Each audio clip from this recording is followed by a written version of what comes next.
Pak sa Diyos, hindi sa akin ha. Okay, okay lang yan. Salamat sa Panginoon. Kita-kita tayo muli. Uwi tayo saglit. Dear God, salamat po na pinapakita mo sa aming masaksihan ang buong daigdig sa mga panahon ito. So that we can prepare our soul, maging bukas ang ilawan. Salamat po sa inyong pagpapahayag. This is revelation for your children. Nawa Panginoon, katulad ng panalangin ng aming Elder June na maraming magbuksan ng mata sa bayan ng Myanmar. We do this prayer for them right now na maging bukas ang Ebanghelyo kung maaari po. Maraming natutulog na mga misyonero sa kanilang karating bayan ang muling magkaroon ng mga paggalaw katulad ng mga panahon nila Johnson Taylor, nila Muller, napakaraming mga missionary noon na talagang from the US going to East, going to different parts of the world. Ay gisingin niyo po ang maraming misyonero at mga manggagawa na gumalaw na sa panahon ito. At kami rin, Panginoon, ibahagi ang inyong mga salita sa aming mga mahal sa buhay, sa aming kamag-anak. Mamuhay kami sa Ebanghelyo sa mga panahon. Salamat po sa aming service, simula kanina sa pagtuturo, patungkol sa pagbibigay ng mga handog ng firstborn hanggang sa pangunguna dito sa pulpitong ito regarding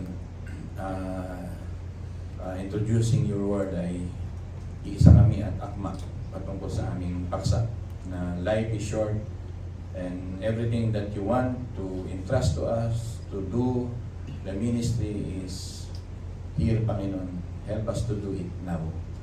Panginoon, maraming salamat. In the mighty name of Jesus we pray. Amen. Genesis Exodus ay in-establish ng Diyos ang kanyang tao, ang kanyang bayan. Ibig sabihin, ang Diyos, kailangan niya ng tinatawag ng ka-fellowship, though self-sufficient siya, gumawa siya ng tao. Amen ba doon? At ang taong ito ay ang bayan ng Israel.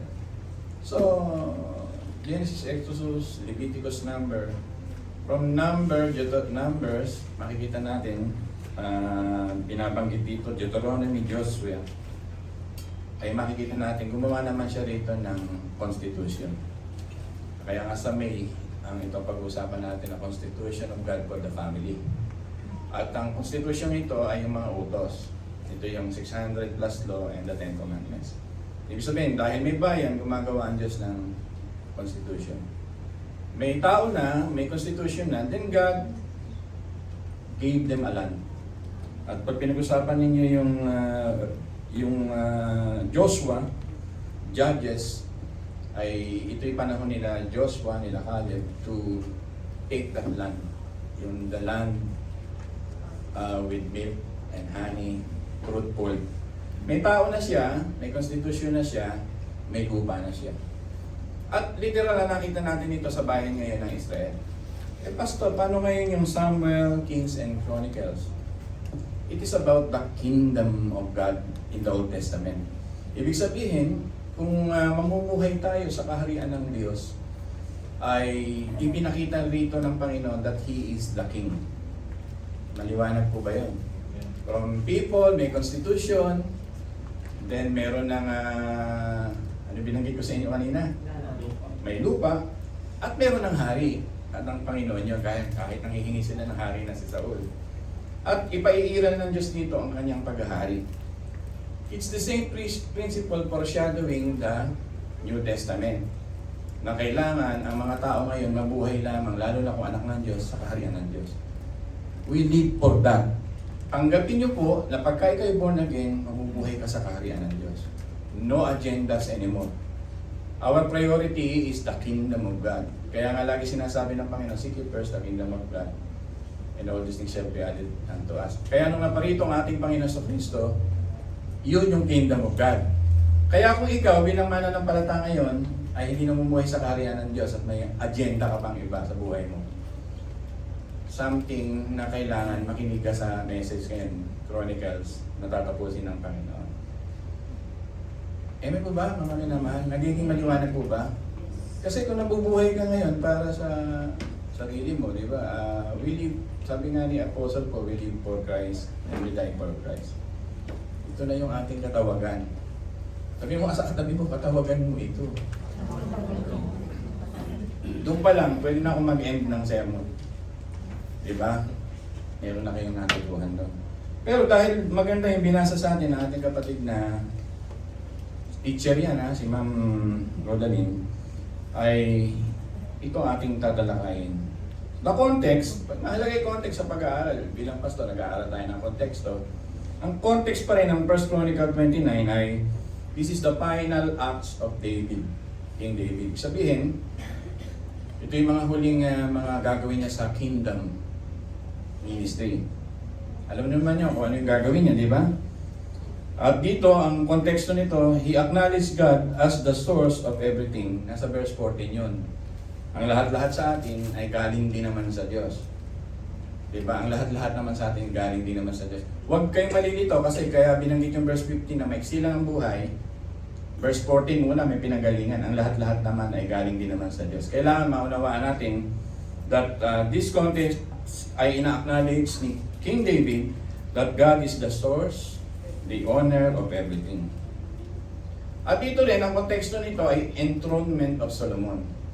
Ayaw ni Haring David na magkaroon ng tinatawag na hindi magpapatuloy ang mga gawain. So ang gawain dito, katulad ng dinidiscuss ko sa inyo, ay building the temple. Temple signifies a lot of things. Primarily, the Eden. Diba? Primarily, the tabernacle. Primarily, the presence of God.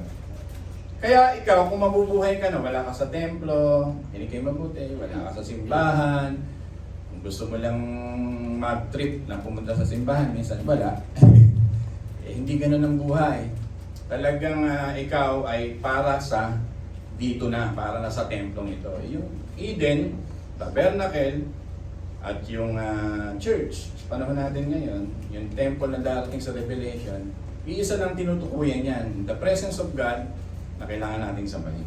Yan ang konteksto niya, kaya nagpagawa siya ng building. And lastly, yung giving significant portion to God. Ibig sabihin, alam ni David na maiksi lang ang buhay, at alam niya yung verse 40 ng pinanggalingan, galing din naman sa Diyos, bilang pagsamba, ay aalaya na ang Diyos sa maiksing buhay na ito ng kanyang pag-uugal ng buhay. Kanina, maganda yung topic niyang inyong ate Adelaide. Itong 8:30, may service na tayo. Ito yung prayer. Alam nyo kasi sa mga pagbibigay sa Diyos, kadalasan dito sa church ay offering and tithes. Actually, hindi ko ginagamit yung word na tithes eh. Matagal na ako pastor ninyo, hindi nyo narinig sa akin yun. Kayo lang mahilig mag-quote nun. Kasi for me, ang ginagamit ko rito, it's more than that. Ang ginagamit ko offering kasi nasa New Covenant na tayo. Kasi law yun. At ang New Covenant is more than that. Pero alam niyo yon na yun ay para na sa Diyos at yung offering doon ka palang nakakount ng Panginoon. Kaya kung nagka-count ka doon sa tent mo, doon ka pala kala mo binibigay ka malipo. Ano lang yun? Yun ay obligato ng panahon ng Old Testament. Kaya lang, mahabang usapin, hindi natin paksa. Ang paksa natin ay may kahalintulad dahil maiksi ang buhay at mayroong project at may kingdom of ministry na gagawin, ito ay ating pag-uukulan ng malaking pansin, sabi ni King David. Sa umagang ito, may tatlong bagay akong gusto i-share sa inyo na bakit kailangan nating mag-ministry. Kailangan natin maging active sa tawag ng Panginoon sapagkat ang panahon ngayon ay transient. Pastor, alam niyo may word na transient. Ano yung sabihin ng transient? Pansamantala, temporary. Di ba? Our transient nature because of that. Makibukas kayo sa Chronicle. Buksan ko na yung Chronicle ko. Naiiwan ko kasi kaya. Yung mga Bible po ba kayo? Yan ako, meron nito. Chronicles chapter 15. Yan ang sinasabi ko pagka hindi ko iniipit. Upuan. Tutubigan natin. Yan. Usahin natin 15, ano? Tulad ng aming mga ninuno, kami ngay mga dayuhan at naglalakbay lamang. Diba? ang buhay namin sa daigdig dito ay parang anino, pansamantala lang. Pag-usapan natin transient nature. Pangalawa, pag-usapan natin yung today, the word today. Today is the time. People listen, last letter 3, transient nature, today is the time, and lastly, the time of legacy. Ulitin nga natin yung tatlong pag-uusapan natin. Yung una, transient nature, sabihin nyo. Transient nature. Pangalawa ay, today is the time. Thank you, Kuya Hill, ikaw malakas ang boses. At huling ulit, time of legacy. Time of legacy. Puro letter T para hindi nyo makalimutan. Madaling una, our transient nature, maliwanag naman sa verse 15, he recognized King David the temporary existence of human being. Mga minamahal. Huwag niyong isipin ang buhay niyo, mabubuhay ng 100 plus. O, praise God, kung may magkakatagal ng ganon. Kasi ako 52 pa lang, yung bewang ko, 3 weeks ko halos iniinda na. Diba? Halos maubos ko na yung Bengay na binigay mo, Kuya Jun. Diba? 52 pa lang, ba't ka ako may hilab yung likod ko? Ay ngayon, kaprasong-kapraso na lang, praise God sa mga bana-banayan. Salamat sa mga nag-therapy ng mga movement nagawa na. Sabi ko, life indeed is a transient. Malakas ako ng dati pero ngayon nararamdaman ko hindi na. 52 pa lang. Eh samantalang kayo, sa inyo 70, sila ko yung 70 plus. Yung mga mata ng ating Ate Rose, praise God, na-overcome niya yung operation. Iniisip ko, magkakaganon din kaya ako in the future kasi mata ko nga, lagi nagbabasa, nasa computer minsan, nagre-research tayo, baka may tendency nga magkaganon. So, tatanggapin ko na lang, this is a transient reality. Nire-recognize ni Haring David ang importansya sa transient time na ito to do the calling of God. Life is short, do it now. Yan ang message. Bibigyan ko kayo ng takitin sa umagang ito. Life is short, do it now.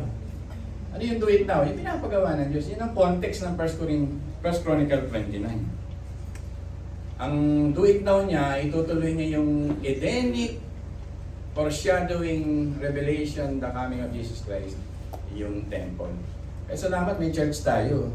Kasi piniforeshadow nito yung Emmanuel ni Jesus Christ. Yung presence ni God, ini-enjoy natin. Though ang ating katawan, ang tunay na templo ng Diyos, pero ginagamit ito bilang foreshadowing of our true calling.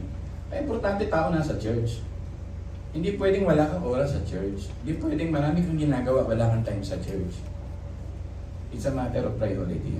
If you prioritize love and you love God, you will do it. Nakagawa ka ng panahon kahit ito ay by alam nyo na, nag-ano tayo, nag-online, sisilip ka dyan, mag-interaction ka dyan. Kasi kung imposible, sabi mo nga, na hindi ka makapag-ano sa simbahan. Bakit ko sinasabi ito? Kasi lahat naman tayo may 24/7. Lahat naman tayo may oras. It's a matter of prioritizing God. Eh, utos naman ng Biblia, seek you first the kingdom of God. So, there's no reason. Kung magagawa ka ng reason na ang Diyos hindi ko kasali sa buhay ko, that's your opinion. That belongs to you. Pero ang gusto ko belongs to the Bible, to the Word of God. It means prioritizing your God. Mahalaga itong ating pinag-uusapan sapagkat sabi nga rito, wala akong permanent residence. Ako'y dayuhan lang dito. Alam ni David na kahit meron siyang bahay na napakaganda, at nasa tabernakulo lang ang Panginoon, sabi niya, kailangan magpagawa rin ako ng templo sa Diyos. Dayuhan lang kami. Talagang mandayuhan lang sila. Galing sa Mesopotamia ang kanya ng ninuno. Sino yun? Si Abraham. At sabi kay Abraham, umalis ka sa bayan mo at lumipat ka ng ibang bayan. Kasama niya yung kanyang pamangkin. Sino yung kanyang pamangkin? Nagba-Bible content tayo. Sila. Diba, ganun din ang nangyari naman sa Exodus. Inalis sila ng Panginoon, pumunta sa isang bayan. Dayuhan. Eh, tama si Apostol na Pablo, sabi niya, tayo nakikiraan lamang dito at tayo mga dayuhan lamang. We are the real citizenship of our soul ay sa buhay na walang hanggan. Diba, marami sa inyong may citizenship eh. May senior citizenship, Filipino citizenship. Kuya Jun, maraming citizenship. American citizenship, Filipino citizenship, senior citizenship. Ano pa ba? Ito rin, may citizenship din tayo eh. Ano yung citizenship natin ito? Heavenly citizenship. Ano yung natawad niya? Ano ba yung citizenship na hindi ko alam yan? Palestinian citizenship. Ito lang ang gusto kong sabihin na napaka-basic na kinikilala ni Haring David. Simple, pinag-usapan, life is short. Pini-play of words ko lang sa inyo, pero para makita ninyo na may salita ang Diyos sa inyo in a very simple term, that life disappears quickly. That we must recognize we are only steward. Tama? Sabihin mo nga sa katabi mo, ikaw ay katiwala lang. Wala kang pag-aari rito sa mundong ito. Kaya kung binibiro nyo, kawawa naman si Jim, binibiro nyo, hindi niya pag-aari ang kanyang anak. Totoo naman. Sabihin mo nga yan na Deacon Hill, sabihin mo sa katabi mong hindi mo mahiwalayan, hindi kita pag-aari. Kayo din, di ba? Ang lahat ay pag-aari talaga ng Diyos. At kinikilala yan ni Haring David. That's why, kung meron siyang pagtitiwala, sabi ni Haring David, I will do it now. Kaya mga panahon ito na malapit na siya, ay kailangan niyang i-enthrone si Solomon to do the project. And that project is giving God the temple so that the presence of God ay mangulo sa bayan ng Israel. Yan po ang hawak ng Israel. Kaya nga itong binanggit ko sa inyo na Israel time, daily Israel. Ako kasi yung mga Christian na mga pastor dyan ay pinapalo ko. At ang kanilang very longing ay maitayo na itong third temple. It symbolizes the presence of God in the Holy Land, in Jerusalem, where God dito kinreate yung Adam and Eve, dito inalay si Isaac, dito pinako ang Panginoon sa bayang ito, dito siya bababa, dito siya umalis. Kaya hindi yun basta ibabaliwala natin. Hindi it happen lang. Sinadya ng Diyos yun para mag-focus tayo doon. Kasi meron Diyos, may tao, meron na siyang konstitusyon, meron na siyang land, kailangan niya maghari. At yung paghahari niya ngayon, idinugtong sa mga Gentile yun, kasama tayo doon. Dahil kay Kristo, Romans chapter 8, chapter 9, parang ganun tayo, kanyang bayan. At sinabi nga ni Pedro to sa mga Hintil, that we are His holy priesthood, holy nation, people that belongs to Him. Kaya hindi nyo pwedeng baliwalain na para tayong nasa dating relihiyon nating Katoliko, maibigan mo umatin, maibigan mong hindi. Minsan ay nandiyan ka, minsan ay wala ka. Engagement, commitment, at pag pinag-aralan nyo yung eschatology, yung last days, lalo-lalo na yung ecclesiology, I belong as a bride of Christ. Hindi mo babaliwalain ang pagiging mapapangasawa ni Kristo pagdating ng panahon sa uling araw. So, lalim naman sinasabi mo. It means, sana madatnang kang nagtatapat bilang bride. People are listening. Nagtatapat kang naghahanda ng puting isusuot sa Diyos. Though symbolically, ang ibig sabihin nun, nagiging matapat ka sapagkat sa huling mga salita ng Diyos, yun lang naman nasasabihin niya sa iyo eh. Well done, my good and yun lang naman ang hinihintay kong salita eh. Wala namang sasabihin sa inyo ng Diyos, ganda na suot mo nung pagkalinggo, hindi yun yung sasabihin ng Diyos eh. Hindi yun ang sasabihin ng Diyos eh. Ang sasabihin lang ng Diyos sa iyo, well done, my good. Eh paano kung hindi ka patapat? Hindi na kasi mga ilaw mo. Trip mo lang ang church. Yan, si pastor nangangaral. At ang tingin mo sa church, ang liit. Wala kang priority, wala kang time sa member. Okay, what's that? Hindi ka nabubuhay sa kingdom. Saan ka nabubuhay? Saan tayo nabubuhay? Ito nga, nag-iusap kami ni Mrs. Darating ang panahon kung saan tayo gawa, lalabas sa oras ng pagsubok pagdating ng panahon. We are here for the kingdom of God. We are here for Christ. Amen ko ba dun? Eh kung kayo, naririto para lang sa tao, darating ang pagsubok sa buhay, mawawala ka sa church kung para ka sa tao na nandito. Nakikinig kayo? Kung naririto ka, parang kay Pastor Ariel, mawawala ka sa oras ng pagsubok. Tingnan mo yung katabi mo, baka para ka sa kanya, kaya ka nandito sa church. Nasabi ni David, ang napakahalagang prinsipyo, life is short, focus, God. Whatever happen, I will do it now for God.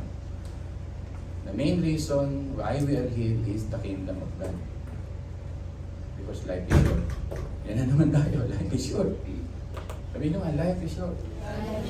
Para pag uwi nyo sa bahay, ang mensahe ni Pastor, kahit makalimutan nyo yung 30 to 45 minutes na sabihin ko, ano ang mensahe ni Pastor? Kahit bata, life is short. Life is short.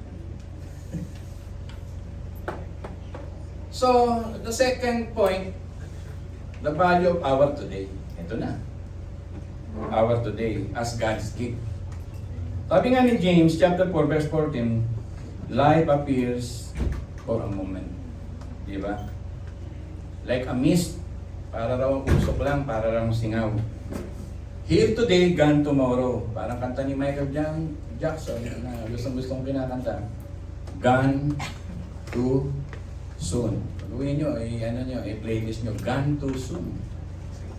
Di ba? Kaya rin David, our future is created by what we do today. Sabi niya, ihahanda ko yung templo, kausapin ko yung anak ko, bata pa, I will be in charge of buying the land, preparing the materials, preparing all the carpentry, the carver, the stone builder.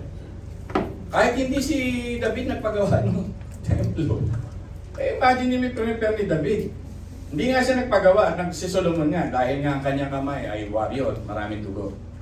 Pero parang siya na rin ang the main, na tinawag ng Diyos. Kasi siya nag-prepare lahat nun eh. I will do it now. Kasi talaga yun na yung takbo ng kanyang puso. Our future is created by what we do today, not tomorrow. Hindi siya yung bukas na.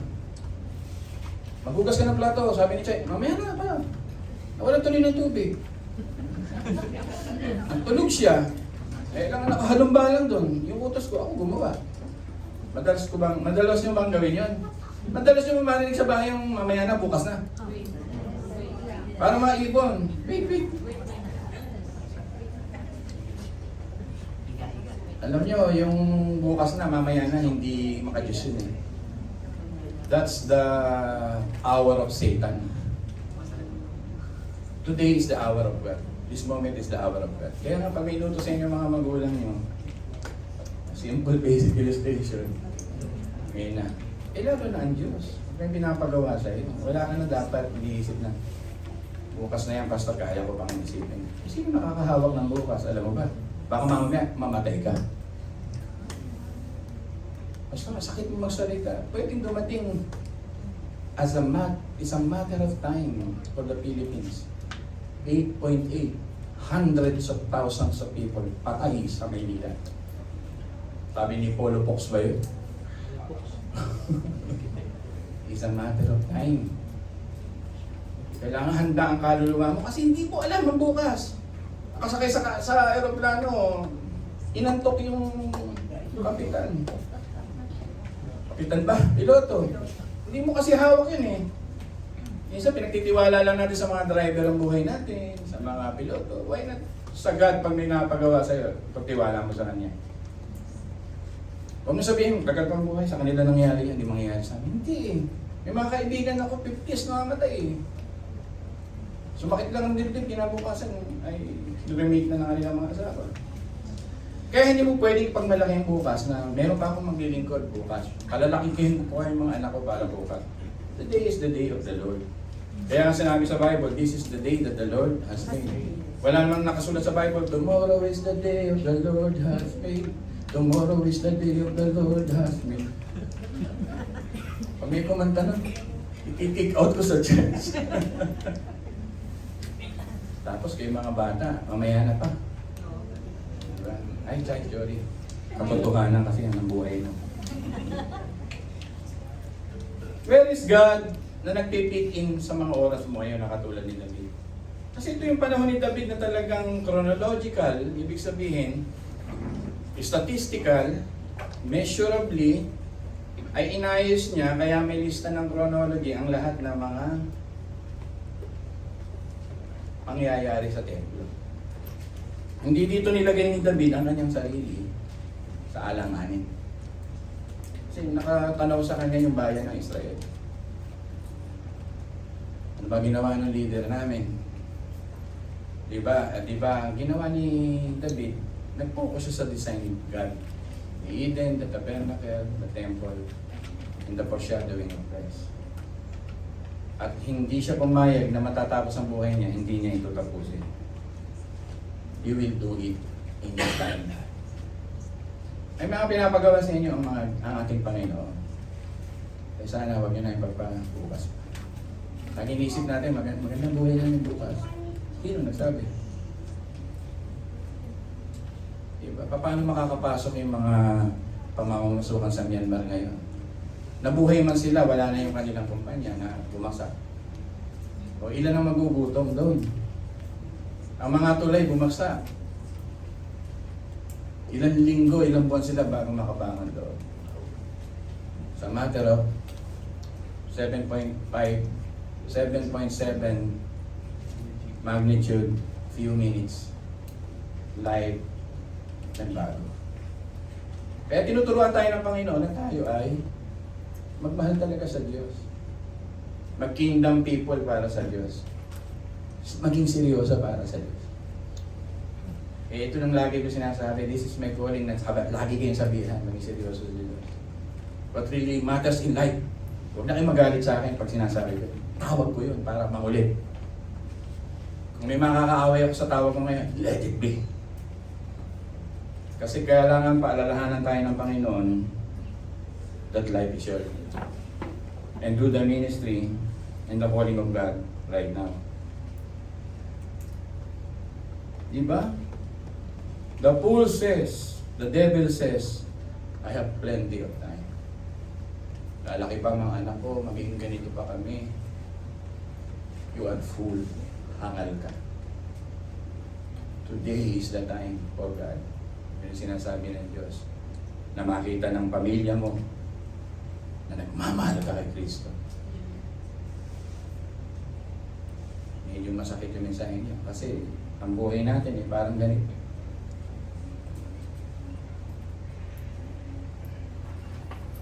Okay.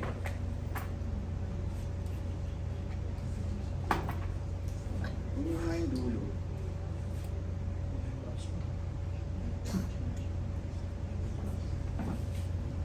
Video. May dulo. Ito ay hiniram ko lang sa isang great preacher of all time. Bigyan nyo nga sa akin isang dulo.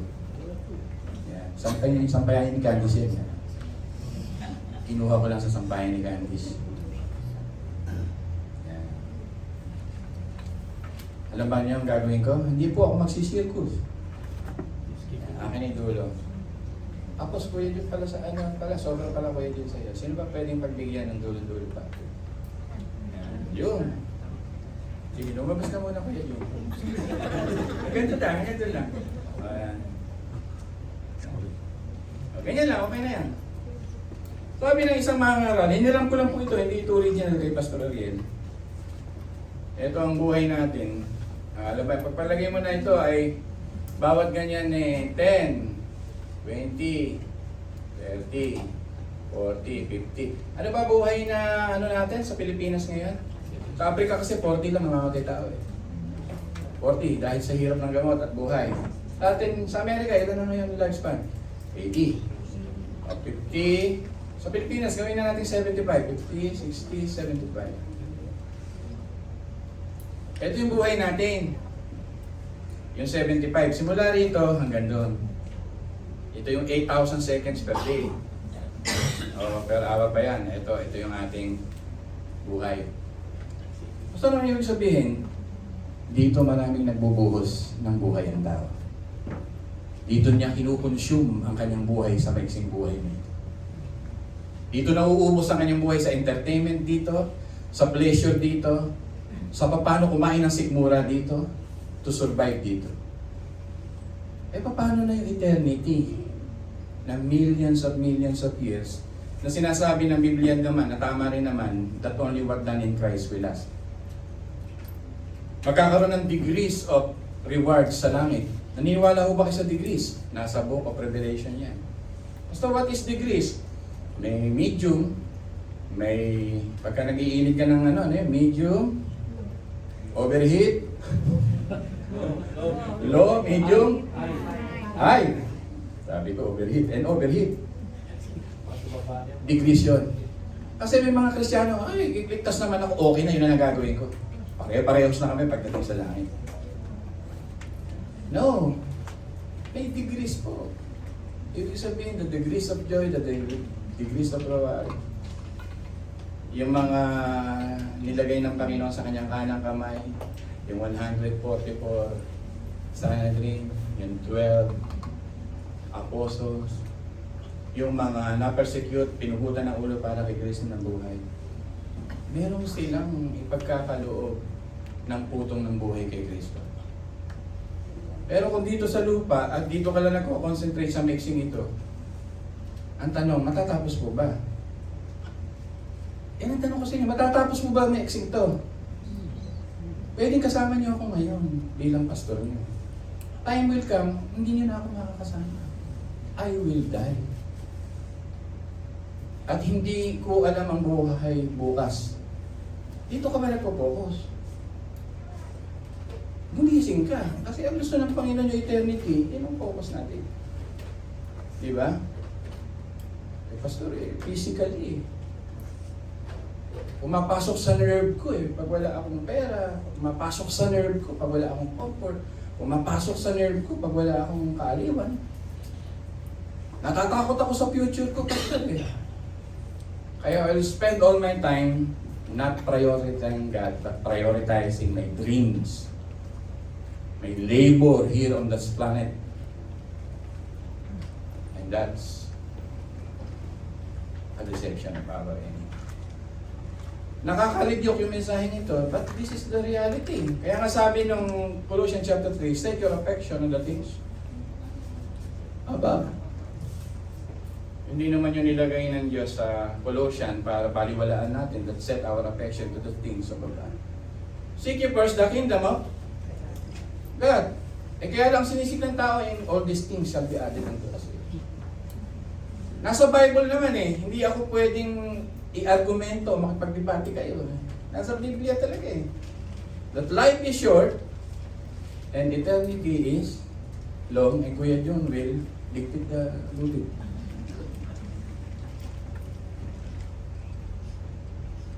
Sabihin mo nga sa katabi mo, yung mensaheng ito kasi nagko-close ako ngayong Nagko-close ako ngayong pecha ngayon, anong buwan?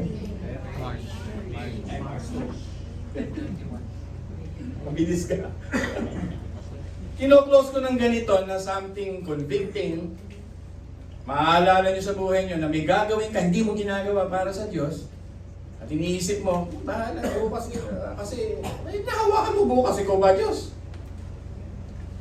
Ba't ay may pagtiwala na sa Diyos na ngayon ibigay mga bagay para sa Diyos? Ganyan kasi ang tao.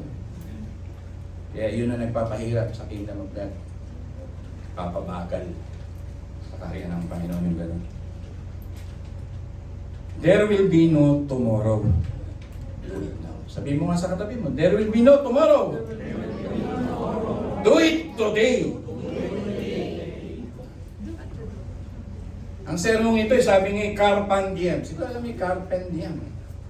Sabi niya, walang narinig yung carpe diem. Yun ang nakakalam nito, carpe diem. Alam nito? Seize the day. Yun ang carpe diem, Latin word. Diba lagi nyo nakikita, nababasa yung carpe diem, seize the day.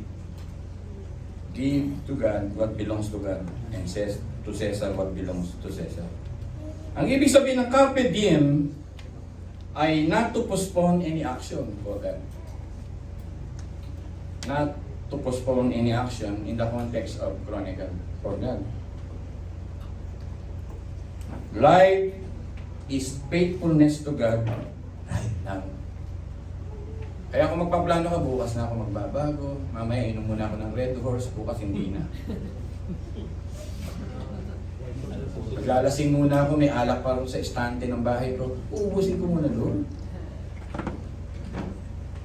Eh, sa simpleng bagay na yun, ibalot mo na pamigay mo. O, itapon mo na. May Diyos-Diyosan ka pa sa bahay, durugin mo na ngayon. Yan ibig sabihin. Strike the iron when it is hot, sabi nga. Di ba tama ba yung English ko? Ang mali yung grammar ko. Strike the iron? Iron? Isa na kayo, nag-English ako, mali naman. May Latin word sa panahon ni Jesus Christ na ibig sabihin ay Ebam minimum credula postero. Jesus time ito. Huwag na natin anuhin to. Hindi ito pagpapayabang sa inyo, binabanggit ko kayo sa ditang ito. Ang ibig lang sabihin sa panahon ni Jesus Christ ay no trust na gagawin mo sa bukas. Don't trust tomorrow. May ganitong mentality si Jesus Christ. Don't trust tomorrow. Kaya nga tama sinabi niya sa Matthew 6, let the worries of tomorrow. Diba? Siyang mag-handle nito. Now, sabi ng Panginoon, ay huwag kang mabalisa sa lahat ng bagay. Huwag ka raw magtiwala na magaling ka bukas, mayaman ka bukas, mahusay ka bukas, healthy ka bukas. Ngayon, namuhay ka na sa Diyos at kung anong gusto ng Diyos ngayon. Maraming sasagasaan ito. Kasi ang tao ay by nature ay doon tayo namumuhay doon sa Mexico. Doon tayo namumuhay. Pero pag kinatukan ng banal na spirito, pag uwi mo sa bahay ngayon, ay mababago perspective mo sa buhay. I will live for Christ. Magtatagal ka. I will do the things of Christ. Yan. Handa pa ba kayo makinig? Malapit na. Inusulat ko ang mga ating mga pagpapalang spiritual ito. May kasabihan nga, lose an hour in the morning and you will spend all day looking for it. Diba? Lose an hour in the morning and you will spend all day looking for it. Malalim-lalim na ibig lang sabihin ng Panginoon, gumawa ka ng masterpiece today, this day. Make a history today. Kaya gusto kong end itong ano na to, lagi mo kasi namin, tagal pa ako mamatay. Tagal pa ako. Tagal pa dumating ang Panginoon. Pagka ganyan ang katwiran mo, hindi ka makakausap. Because you are living for tomorrow. Lalaki pa mga anak ko, yayaman pa kami. Hindi masama ang lahat ng yon.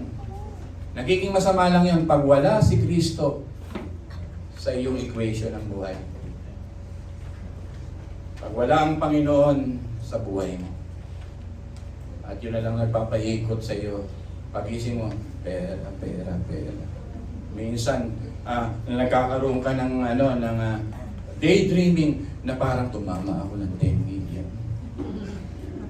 Nanaginip ako may loto number 2, 4, 3, 25, 6, 7. Yayaman kami. Sa totoo lang malinaw ang mata ko. Alam ko yung sino yung tumataya Nakikita ko minsan pag nagmamaneho ako na member. Uy, magiging chismis yan, huwag yun ang pag-usapan, hahaba. Bakit ko sinasabi ito? Diba? Because life is quick. So what is your life? Sabi nga ni Santiago. So quick, so fast. Kids grow up. Baby ko lang inaalagaan si Chay, nabubulon-bulunan pa yan. Pero ngayon, hindi ko maawat sa pagkain. Mabilis ang buhay. One life, you better not waste it. Kaya uuwi tayo, sa Diyos naman tayo magsusulit, hindi kay Pastor Ariel. Magbubulay-bulay ka, magkakaroon ka ng examination. Ano bang tatakbuhin ng buhay ko? Huwag mo iaasang buhay mo sa kapwa mo. Huwag mo iaasang buhay mo sa tao. Iasa mo sa Panginoon. Make it count.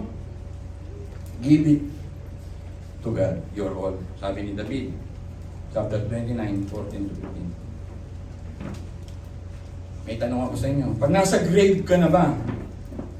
May tanong ako sa inyo. Makinig kayo mabuti. Another convicting statement. Pag ikaw ba nasa grave na, makakapagplano ka pa? Pag nasa grave ka na ba, makakapag-work ka pa ba?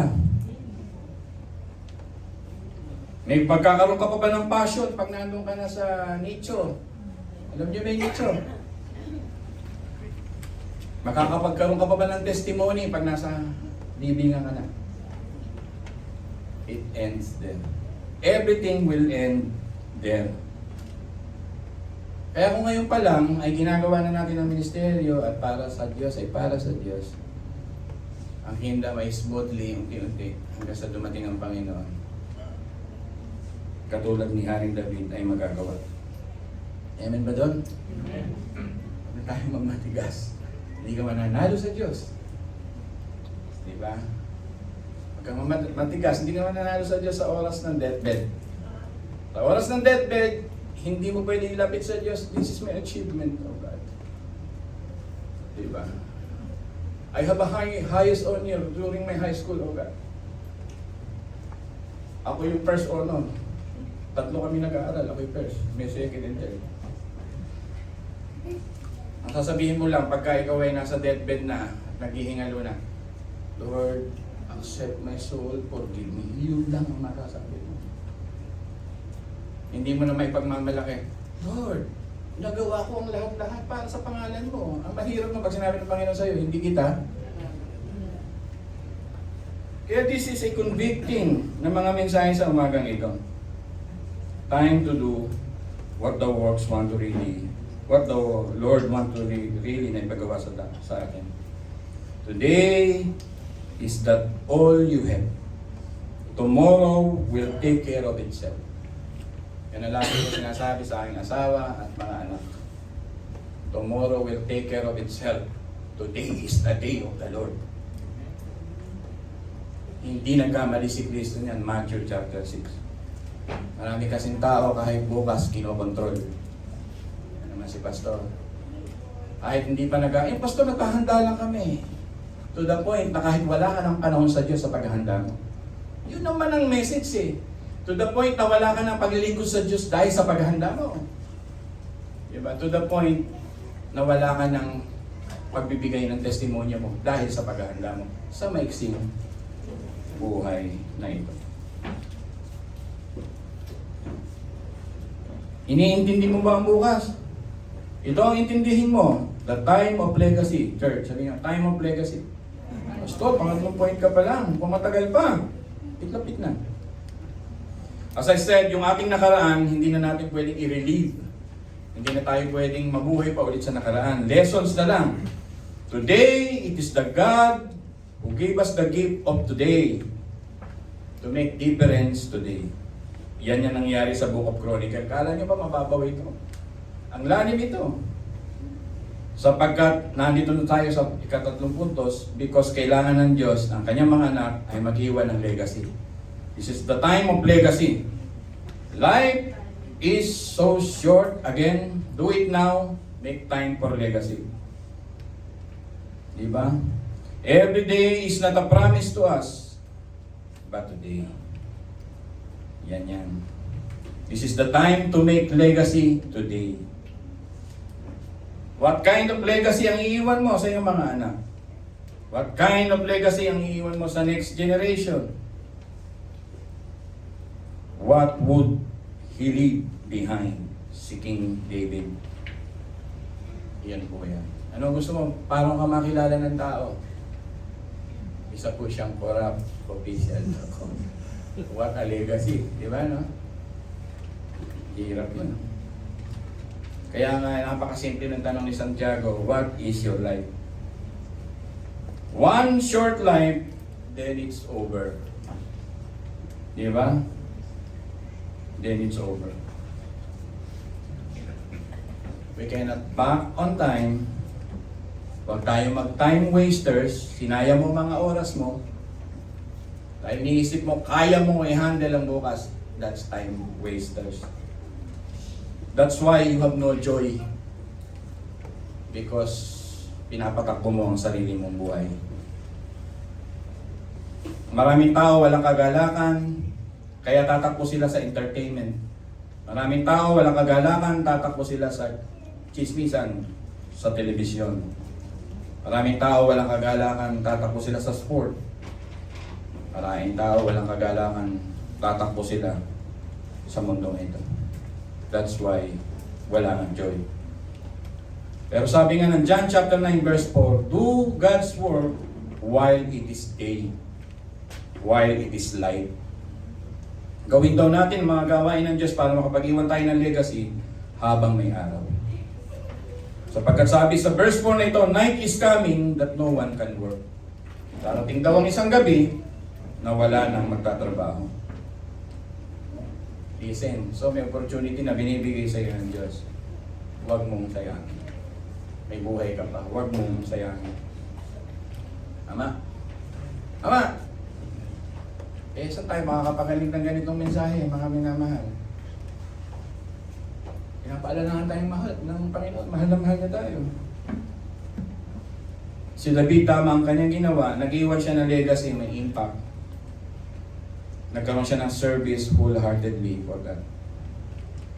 Ang Bible na nagsabi, life is like a flower. Sariwa ngayon. Tuyo maya-maya. Sabi nga ni Moses sa Psalm chapter 90 verse 12, teach us to number our days to be wise. Ito lang naman tinuturo ng Panginoon sa atin ngayon, maging wise. Hindi ka wise pag sinabi mong, hindi ako naniniwala dyan, kaya hawak ang buhay mo. Hangal. Mamayang gabi, kukunin ko ang buhay mo. Sabi ng isang nag-iipon ng kamalig, hindi niya malaman ang gagawin. Ipon ng kamalig.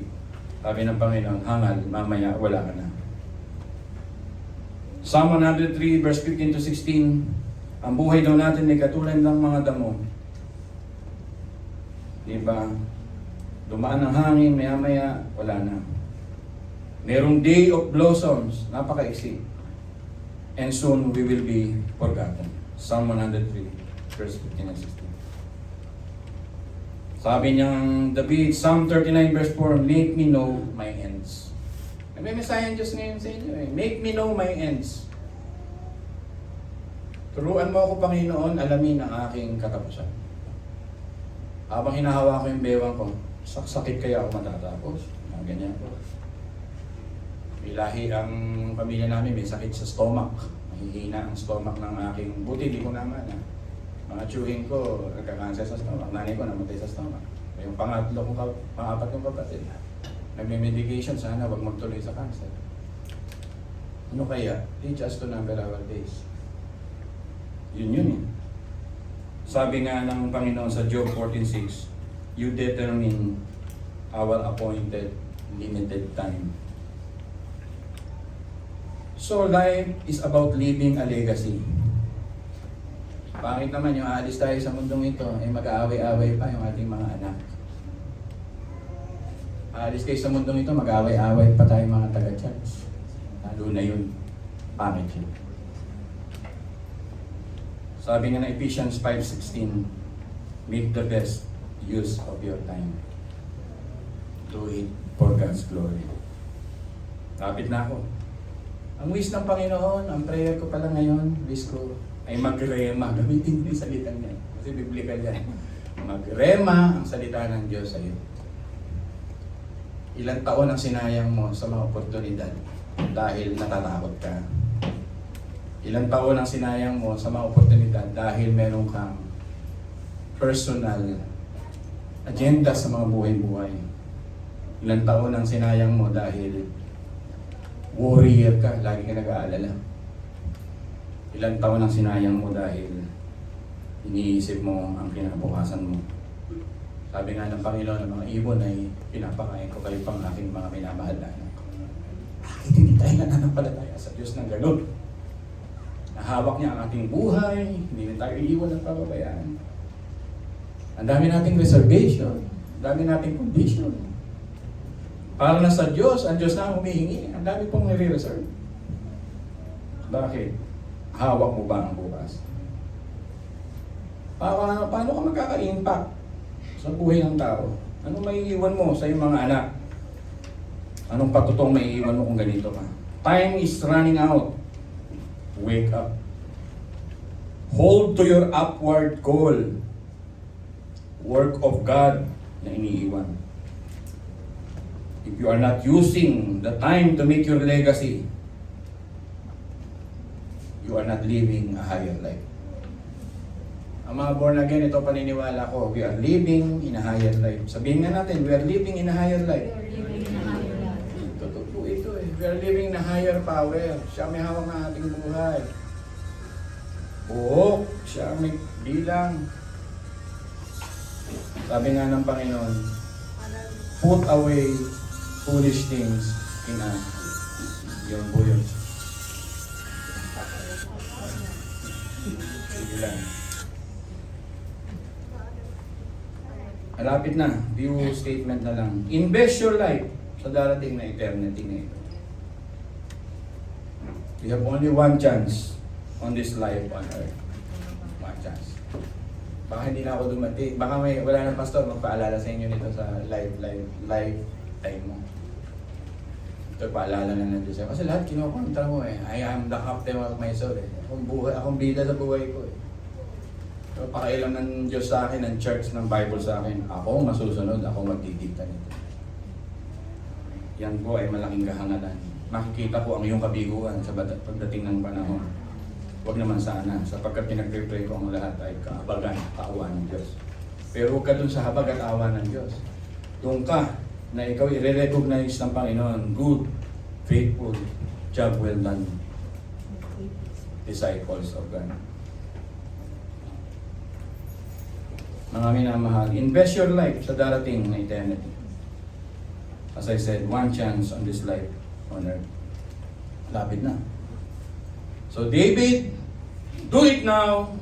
He do it on the spot. Nung dumating yung revelation sa kanyang buhay. On the double. Ibig sabihin, numadali siya, pinasulat niya sa Ezra. Ezra, isulat mo ang lahat ng ito. Right off, without delaying. Sa mga informal nga sa USA na salita, PDQ. Alam niyo ba yung PDQ? Informal word. Pretty darn quick. Yun yung mga salita na para sa Diyos ay ginawa niya. Amen pa mga minamahal. Maiksi ang buhay. Huwag kang pumayag na mamamatay ka lang sa higaan mo. Lumabas ka. Magliwanag ka, tulad ng prayer ni Elder Jun kanina. Magliwanag ka. Huwag mong itago yung takalan mo. At hinihintay mo na lang ang magpantay ang mga paa mo at maglibing sa'yo. Maglingkod ka sa Diyos. Lumalwalhati ka sa Diyos. Yung ukol sa Diyos, iukol mo sa Diyos. Huwag mong dayahin ng Diyos, hindi mapapadaya ang Diyos. Alisin yung reservation. Pastor, what is reservation? Matagal mo na sinasabi. Para kasi Nicodemus. Naniniwala kay Jesus, makapangyarihan si Jesus, totoo si Jesus, pero sa gabi lang ako lalabas. Dahil baka may makakita sa akin. He is not proud of Jesus Christ. Kasi gusto niya sa gabi lang makita si Jesus Christ. Ganon din minsan, may mga Kristiyano ganon. I believe in Jesus Christ, pero mga bagay tungkol sa mga ganito hindi dapat makita sa Facebook ko na naglilingkod kami sa Diyos. Totoo yun. Nararamdaman ko yun. Pumupunta rin sa nerves ko yun. Hindi naman talaga. Sabi ko, Lord, manalangin tayo sa isa't isa. Laging may awa ang Diyos, dito ako mag-focus. Laging may pagpapatawad ng Diyos. Laging may chance ng Diyos. Yung kanta ni Dico Puno, apply na natin ng konti. May bukas pa. Pero palitan natin yung lyrics. May ngayon na. At itong mga oras na ito, ay isusurrender natin sa Panginoon. Amen po ba? Mananalangin ako habang tumutugtog yung ating praise and worship team. Kasi importante itong message natin na ito. Alam mo, minsan iniisip ko, baka magkaroon ako ng kagalit, katampuhan. Dahil minsan mabibigyan ng salita sa pulpit, Pero pagkakausap ko ng Panginoon, speak hard so that the heart of man will be soft. Ano lagi sinasabi sa akin ng Panginoon? Speak soft, and the heart of man will still be hard. Kasi yun natatayo, magtuturo, give it all to God. Para lumambot ang puso ng tao. Pero pag pinalalambot mo, matigas pa rin ang puso ng tao. Eh ayaw ng Diyos na gano'n. Kaya minsan, kaya Panginoon, tumataas ang bibig ko minsan, ginagamit mo kami instrumento ng ganito. Eh yun ang gusto ng Panginoon eh. Na magising ka, wake up na. At talagang no reservation, no delays, but full of action right now po. Mahaba-haba ang sermon ngayon, pero alam ko, mangungusap ito sa atin. Sige po, tayo po lahat ay tumayo, mga minamahal. Wala akong oportunidad na sinayang sa oras na ito. Kasi life is short din. Baka sabihin ko sa ang Panginoon, sabihin sa akin, sinusugarcoat mo, ayaw mo sabihin lahat. Hindi pwede. Ang anak niya, mananatiling anak niya. Sabi ng Panginoon. Ang akin, mananatiling akin. So kayo, naniniwala ako, may plano ng Diyos sa ating lahat. Hilingan ko lahat ng elder, samahan niyo ako sa pulpitong ito. Hilingan ko manalangin kayo. Deacon, elder, amado elder yun. They are also your congregation. They are people of God and you are shepherds of this church. May mic pa tayo mahaba-haba. At hilingan ko manalangin ang bawat isa.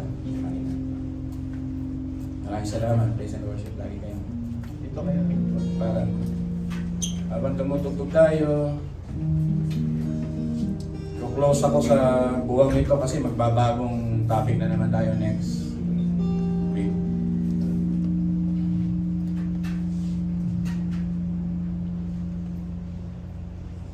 Hiningan natin ang ating mga elders na manalangin, mga minamahal. Pero kung wala naman microphone yung isa, baka may microphone naman doon sa ano. Hiram-hiram na lang sila. Hilingan ko una si Deacon Hill to pray.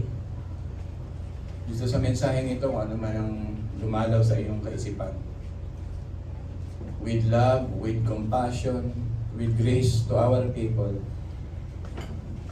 Sabi nga ng Book of Santiago at ng Judas ay agawin natin ang ating mga miyembro sa kanilang pagkawili sa sanlibutan ito. Pinara-praise ko na lang. Ibig sabihin ng agawin na yun, if we study really hard, you as leaders of the church, we really pray hard for it. Maging burden nyo ito, isama nyo sa panalangin araw-araw ito ng ating mga anak, ating mga miyembro. Ay hindi lang mamuhay bilang relihiyoso, hindi mamuhay talaga sa kaharian ng Diyos. So without much further ado, alam kong may natutuhan kayo. Hilingan natin si Kuya Deacon Hill, then susunod natin si Kuya Mado. Tayo po may manalangin. Panginoong makapangyarihan sa lahat, salamat po sa mensahe mo ngayong umagang ito. Tunay po na napakaiksi ng buhay para ikugol pa namin sa ibang gawain. Patuloy na buksan po ang aming puso, Panginoon, na ibuhos namin ang aming buhay sa iyong kaharian. Makita namin, Panginoon, na ang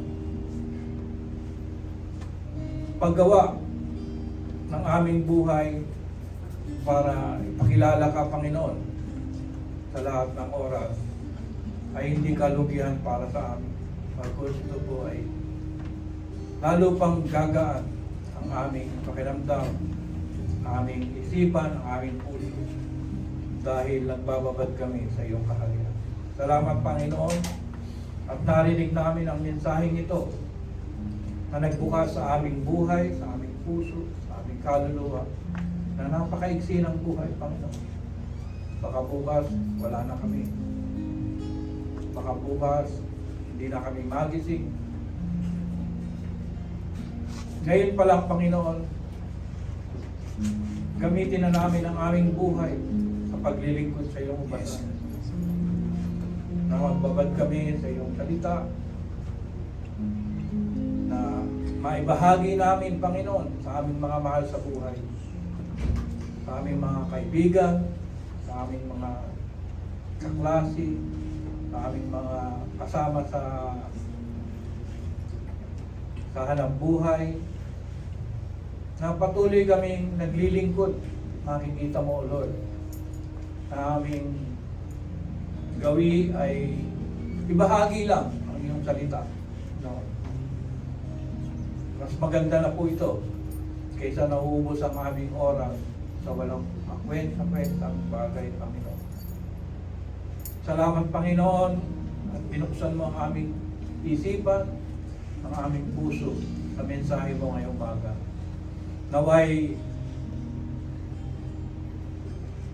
mabuksan na po ang aming matigas na puso para sa paglilingkod sa iyo, Panginoon. Salamat po, Panginoon, sa iyong kapurihan.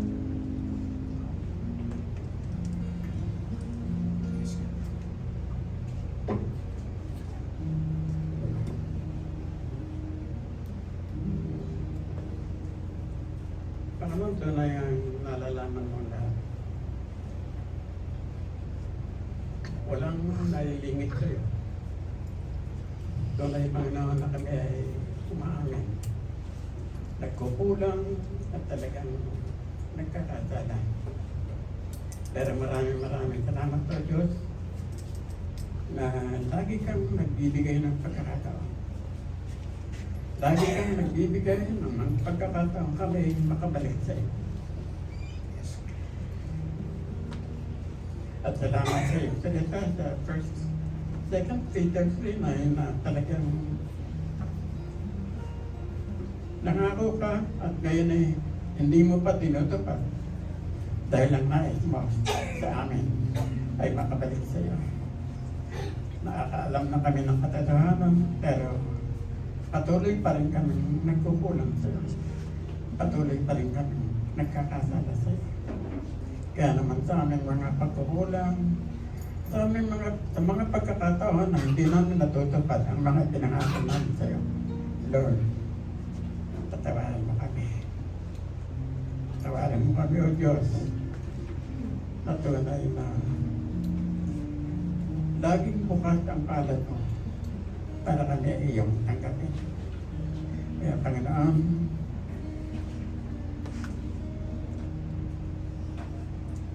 buksan mo po ang mga puso at isipan. Kung kami man sa mga pagkakataon na nabubulan, buksan po ang mga mata. Upang makita namin ang nais mo at hindi ang nais namin. Ama, maraming salamat sa mensahe ng aming marinig na tunay na nakakantig na aming po. Kaya na nga po ang bahala sa amin na hinihiling ko po ito in Jesus' name. O makapangyarihan Diyos, Ama, na sa langit, salamat sa iyong pag-ibig na patuloy na kakawit sa amin. Magkaroon kasana pa rin. Salamat sa iyong pag-ibig. Salamat sa pagmamahal niyo. Makapagpasensya sa amin. Salamat po, Panginoon. Hindi po kami lumalapit sa inyo. Humingi ng kapatawaran sa mga bagay na hindi kaligod sa inyo. Nawabay maglakad kami ng matuwid ayon sa inyong mga salita. Ikan sa pag-alis po namin sa simbahan ito, tulungan niyo po kami maging matuwid at tapat sa inyo. Sa mga oras-oras, minuto na kailangan po kami ng paglilin ko lang. Kayo ang nasa isipan namin. Ipag ka rin maging matuwid sa paglalakad. At maging citizen po kami ng kalangitan ninyo at hindi citizen ng mundo ito na magulo at walang kasiguraduhan, Panginoon. Salamat sa inyong pag-ibig, salamat sa patuloy na gabay sa amin at sa mga salita na naririnig namin, Panginoon. Nawabay ang aaral din kami sa aming mga salita, sa aming mga guro na Bible na pag-aralan ng mga salita. Hindi lang po sa pakikinig sa pastor, kundi sa pagbagi pa po na marinig namin ng mga salita na ginagamit ng mga taong nagdadala ng balitas para sa amin. Salamat sa inyong pag-ibig, salamat sa banal na Espiritu na nagkagabay sa amin sa araw-araw. Salamat po sa inyong anak na si Jesus. Amen. Purihin ang Panginoon. At awitan po natin ang Panginoon sa inihanda natin. Then we will close in a